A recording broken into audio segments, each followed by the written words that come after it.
মসজিদের এক টুকরা জায়গা অন্যায়ভাবে আমরা কাউকে দখল করে খেতে দেব না। এ কথা আমাদের পরিষ্কার কথা। আজকের জুমার মাইক থেকে পরিষ্কারভাবে আমরা ঘোষণা দিতে চাই, আল্লাহর ঘর মসজিদের 1 ইঞ্চি জমি আমরা কাউকে দখল করে খেতে দেব না। করিম গ্রুপ এখানে আছে, এখন তাদের ব্যাপারে আমাদের বক্তব্য পরিষ্কার। এই জায়গা যেহেতু মসজিদের, কমিটিকে বিভিন্নভাবে তখন জায়গা চাইতে গেলে সরকারের ক্ষমতা বলে কমিটিকে হুমকি দিয়েছে প্রাণনাশের। আমাদের জায়গা আমরা ফিরে পেলে কারোর সঙ্গে আমাদের কোনো দ্বন্দ্ব নাই। দ্বন্দ্ব আছে? কারোর সঙ্গে আমাদের কোনো দ্বন্দ্ব নাই। মসজিদ সবার, ওনারাও আমাদের এখানে আসবে, নামাজ পড়বে, কোনো অসুবিধা নেই। কিন্তু আমরা আমাদের মসজিদের জায়গা যেটা বেদখল অবস্থায় আছে, বারবার চেষ্টা করেও আমরা আমাদের জায়গাটা ফিরে পাই নাই। ঠিক এখন যেই সময়, এই সময়কে অবশ্যই আমরা ইনশাআল্লাহ কাজে লাগাতে চাই।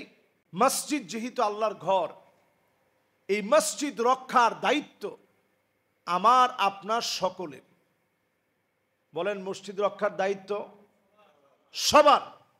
আমি এই মসজিদে খুবই নতুন মানুষ, একেবারেই নগণ্য নতুন সাধারণ একজন মানুষ। অল্প সময়ে এই মসজিদে আমি আপনাদের সঙ্গে কথা বলি, আপনাদের সঙ্গে আমার পরিচয়, ভালোবাসা। এই মসজিদ ঢাকার বুকে ঐতিহ্যবাহী একটি মসজিদ। 1932 সনে দিলু ব্যাপারী রহমতুল্লাহ আলাই 11 বিঘার বিশাল জমি তিনি দান করেছিলেন মসজিদের জন্যে, যেটা 1932 সনে ওয়াকফ হয়েছে। দান করছেন এরও আগে। তাহলে 1932 থেকে 2025 পর্যন্ত কত বছর হয়? 100 বছর হইতে আর মানে ওয়াকফ হয়েছে, এটার জন্য বাকি 7 বছর। আমি আমার ছোটবেলাতে দেখেছি এই মসজিদের পাশেই পুকুর ছিল, এটা আমি আমার নিজের ছোটবেলাতে দেখছি। আর এখানে যারা আমার মুরব্বীরা আছে ওনারা তো আলহামদুলিল্লাহ, আপনারা তো দেখছেন এখানে ধান ক্ষেতও ছিল। ধান ক্ষেত দেখছেন তো? এখানে ধান ক্ষেতও ছিল মসজিদের পাশ, মসজিদের ধান ক্ষেত। এবং শেখ দিলু ব্যাপারী তিনি একটা ওসিয়ত করে গেছেন, এই ধান ক্ষেতের ধান বিক্রি করে এবং পুকুরের মাছগুলো বিক্রি করে এখানের যিনি খতিব হবেন, ইমাম হবেন, মুআজ্জিন হবেন, খাদেম হবেন, ওনাদের বেতন যেন এখান থেকে দেওয়া হয়। চিন্তা করেন কি সুদূর প্রসারী চিন্তা। পরবর্তী সময়ে যখন এখানে রেলওয়ের একটা একর হয়, তখন কিছু জায়গা সরকার থেকে অধিগ্রহণ করা হয়। সেই অধিগ্রহণের পরে সর্বশেষ হাতিরঝিল প্রকল্পের জন্য আরেকটা বার এই মসজিদের জমি সরকার কর্তৃক অ্যাকোয়ার করা হয়। তার একটা টাকা মসজিদকে বুঝিয়ে দেয়। এটা সরকার কর্তৃক সিদ্ধান্ত নিছে, এই ব্যাপারে আমাদের কোনো কথা নেই।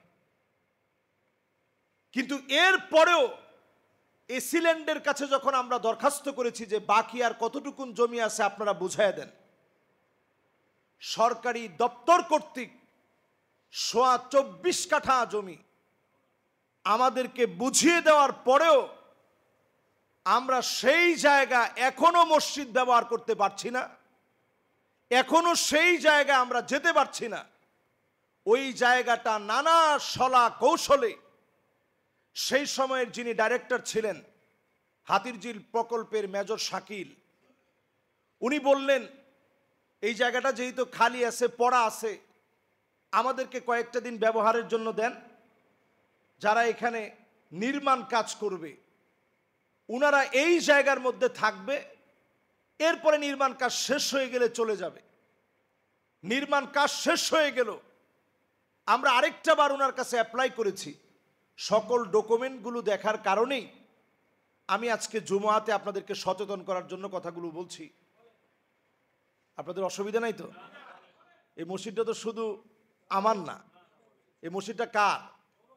আজকে আমি এটা নিয়ে আলোচনা করতে চাইছি। মসজিদটা কিন্তু আমার না, মসজিদটা কোনো কমিটির না, মসজিদটা কার? মসজিদটা আল্লাহর ঘর। আল্লাহর ঘরের জন্যে আমার আপনার যদি জীবন চলে যায়, এই জীবন চলে যাওয়া আমি আপনি মনে করি শাহাদাতের তামান্না নিয়ে আমরা প্রয়োজনে শহীদ হয়ে যাব, আল্লাহর ঘরের ক্ষতি হতে আমরা দেব না। আমার সাথে কি আপনারা একমত? যদি আমার সঙ্গে আপনারা একমত হয়ে থাকেন, মসজিদের জায়গা 24 কাঠা জায়গা, বাংলাদেশের ঐতিহ্যবাহী মসজিদ, 1932 সনের মসজিদ, এই মসজিদের 24 কাঠা জায়গা নানা সলা কৌশলে মেজর শাকির সহ ওই সময় আমাদের সঙ্গে কমিটির লোকজন গিয়েছে, বারবার নানাভাবে বুঝিয়ে শুনিয়ে এই জায়গা তারা আমাদেরকে বুঝায় দেয় নাই। যেটা এসিল্যান্ড আমাদেরকে আমাদের দুইটা দাগ 4205 এবং 4207, এই দুইটা দাগের জায়গা মসজিদের জায়গা। এখন যেখানে আপনারা 3 সেট দেখছেন মসজিদের পিছনে, এই পুরো জায়গাটা মসজিদের জায়গা, কাগজপত্র সব মসজিদের। এবং আপনারা দেখেছেন বিগত 3-4 দিনে বিভিন্ন নিউজ পেপারে এ বিষয়ে খবর ছেপেছে, নানাভাবে বিভিন্ন সলা কৌশলে করিম গ্রুপ এখানে আছে। এখন তাদের ব্যাপারে আমাদের বক্তব্য পরিষ্কার, এই জায়গা যেহেতু মসজিদের, কমিটিকে বিভিন্নভাবে তখন জায়গা চাইতে গেলে সরকারের ক্ষমতা বলে কমিটিকে হুমকি দিয়েছে প্রাণনাশের। তো ওনারা সম্মানিত মানুষ, আলহামদুলিল্লাহ। দিলু ব্যাপারীর নাতিনাতকর যারা এখানে আছে, অসংখ্য নাতিনাতকর এখানে আছে, ওনাদের শুধু পারিবারিক বাড়ি আছে 200-250 কম হবে না এই এলাকায়।